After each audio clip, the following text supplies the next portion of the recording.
As a guy who grew up on Wall Street, I was a bond trader at 24 years old.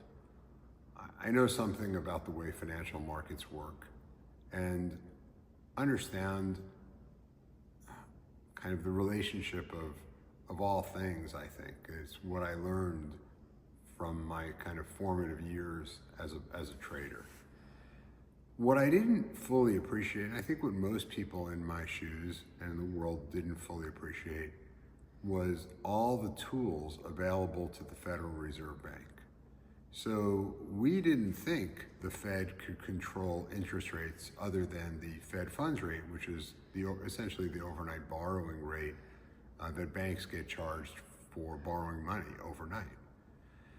We didn't think that the Fed could affect long-term rates, which is perhaps the most important part of the interest rate market, where mortgages are priced off of, or corporate borrowings are priced off of, or much of the US government borrowings are priced off of. But in 2008, facing a global financial crisis, we saw something that we had never anticipated. We saw the Federal Reserve literally print money and buy bonds. They bought long bonds. They bought mortgage-backed securities that had long durations, and they bought US Treasury bonds. And by doing so, they suppressed interest rates. By coming in and providing a bid for those long duration bonds, they suppressed interest rates. Well, there is another tool available to the Federal Reserve in the fact that Federal Reserve is also the primary regulator of commercial banks.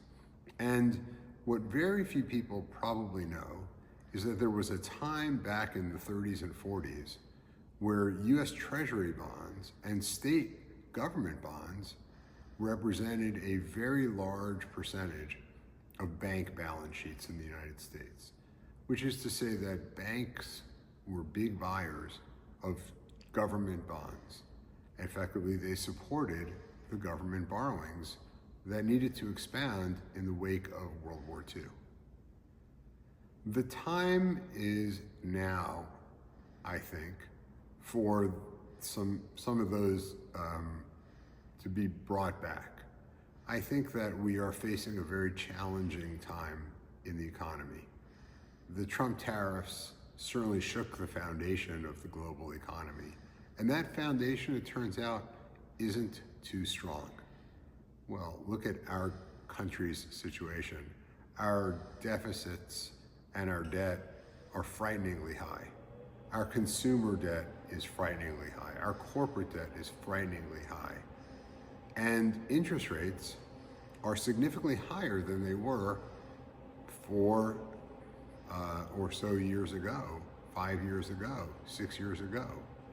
And the cost of refinancing debt that's maturing, let alone the cost of servicing newly incurred debt, is way higher as a result of that. So this is a message to anyone who is friends with Jerome Powell, who is the Federal Reserve Bank chairman. We need help, Mr. Powell.